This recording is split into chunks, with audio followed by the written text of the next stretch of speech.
नमस्कार, धर्म ज्ञान के दर्शकों का स्वागत है। हमेशा की तरह मैं हूं आपके साथ कविता राणा। भगवान श्री कृष्ण का ये जन्मोत्सव है जिसमें राधा की भक्ति, मुरली की मिठास, माखन का स्वाद और गोपियों का रास है। आज हर कोई देखे कन्हैया की भक्ति में डूबा हुआ है। ना सिर्फ देश बल्कि विदेशी धरती पर भी जन्माष्टमी की रौनक है।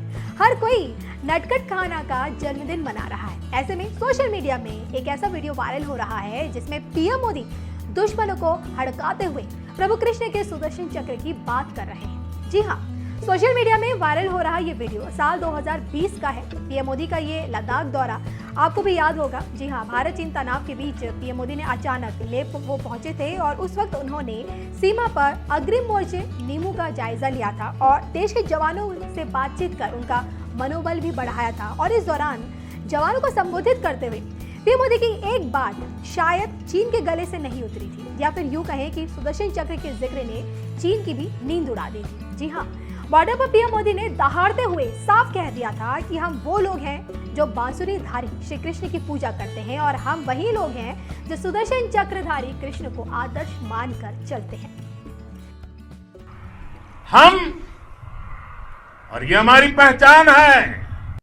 हम वो लोग हैं जो बांसुरी धारी कृष्ण की पूजा करते हैं, तो हम वही लोग हैं जो सुदर्शन चक्रधारी कृष्ण को भी आदर्श मान करके चलते हैं। इसी प्रेरणा से हर आक्रमण के बाद भारत और सशक्त होकर उभरा है। तो जवानों के बीच सरहद पार पीएम मोदी का सुदर्शन चक्र का जिक्र करना, ये एक संदेश था कि हम किसी को छेड़ते नहीं हैं और अगर जो हमें छेड़ता है तो हम उसे छोड़ते नहीं हैं। बहरहाल पीएम मोदी ने जिस सुदर्शन चक्र का जिक्र किया, आखिर ये दिव्य अस्त्र प्रभु कृष्ण को किससे प्राप्त हुआ, इसको लेकर हमारे धर्म ग्रंथ क्या कहते हैं और इसके पीछे की देखिए पौराणिक मान्यता क्या कहती है, आइए आपको बताते हैं। सुदर्शन चक्र भगवान श्री कृष्ण का सबसे प्रिय अस्त्र माना जाता है। ये चक्र 12 अरों, 2 युगों और 6 नाभियों से युक्त था। यह अत्यंत गतिशील और बड़े से बड़े अस्त्रों का नाश करने वाला था। ऐसा माना जाता है कि इसके अरों में देवता, सभी राशियां, अग्नि, ऋतुएं, सोम, वरुण, मित्र, इंद्र, प्रजापति, हनुमान, तप, धुरंती और चैत्र माह से फाल्गुन माह तक सभी 12 मास प्रतिष्ठित थे। सुदर्शन चक्र को उंगली से घुमाने पर ये वायु के प्रवाह के साथ मिलकर अग्नि प्रज्वलित कर शत्रु को भस्म कर सकता था। चांदी से निर्मित ये दिखने में बहुत आकर्षक और तुरंत संचालित होने वाला विध्वंसक अस्त्र था। इसके ऊपर और नीचे की सतहों पर लोहे के शूल लगे हुए थे। धर्म ग्रंथों में वर्णित कथा के अनुसार ये चक्र भगवान विष्णु को असुर श्रीदामा का वध करने के लिए स्वयं भगवान शिव से प्राप्त हुआ।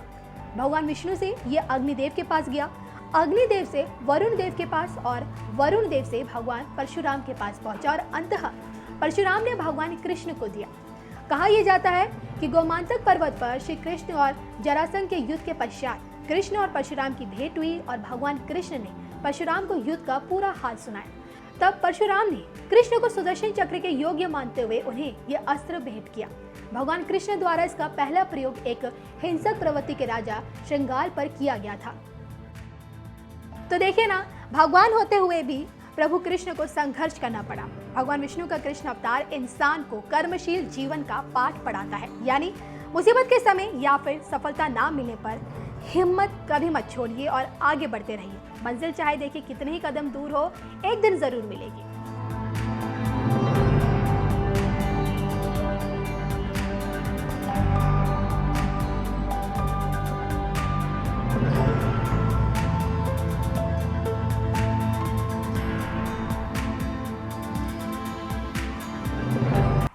साथियों, लद्दाख का तो ये पूरा हिस्सा ये भारत का मस्तक है।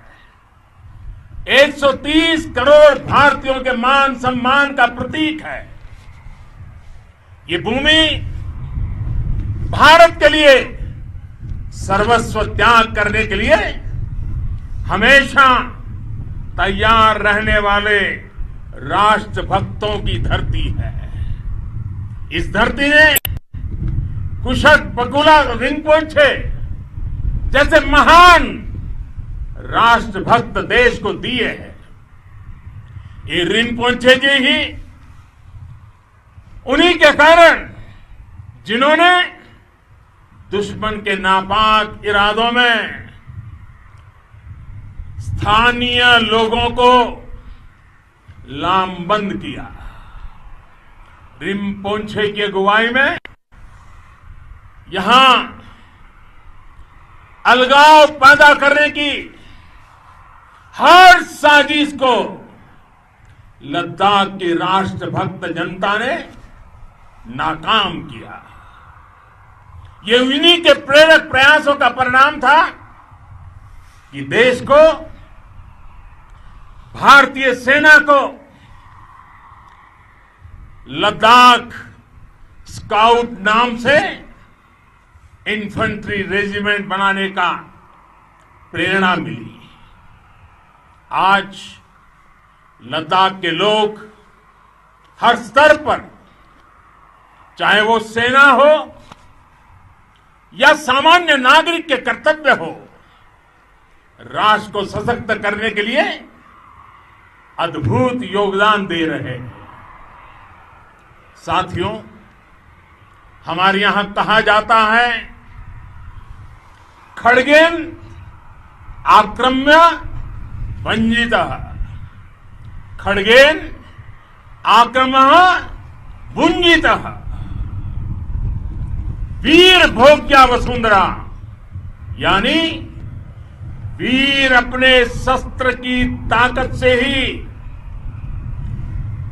धरती की, मातृभूमि की रक्षा करते हैं। ये धरती वीर भोग्या है, वीरों के लिए है। इसकी रक्षा सुरक्षा को हमारा समर्थ और सामर्थ्य, हमारा संकल्प हिमालय जितना ही ऊंचा है। ये सामर्थ्य और ये संकल्प में इस समय आपकी आंखों में मैं देख सकता हूं। आपके चेहरों पर ये साफ साफ नजर आता है। आप उसी धरती के वीर हैं जिसने हजारों वर्षों से अनेकों आक्रांताओं के हमलों को, अत्याचारों का मुंह तोड़ जवाब दिया है।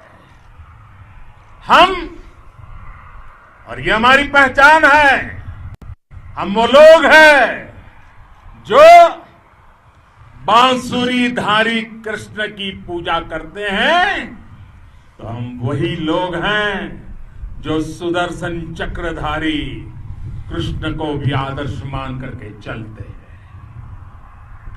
इसी प्रेरणा से हर आक्रमण के बाद भारत और सशक्त होकर उभरा है।